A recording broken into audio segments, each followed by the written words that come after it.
vestito e ha gettato i suoi pantaloni, ha indossato le sue convinzioni e si è fatta un nuovo vestito.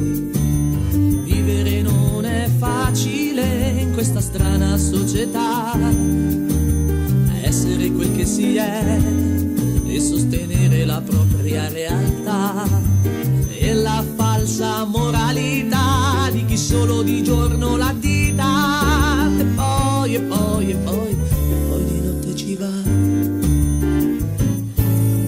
Questa è l'ipocrisia di chi ama ma odia Maria. Maria ha troccato con il passato ed ha gettato quel corpo che non ha mai amato.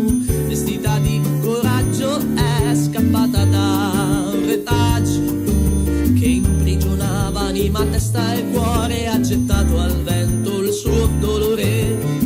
Vivere non è facile in questa strana società, nella falsa moralità di chi solo di giorno l'addita e poi di notte ci va.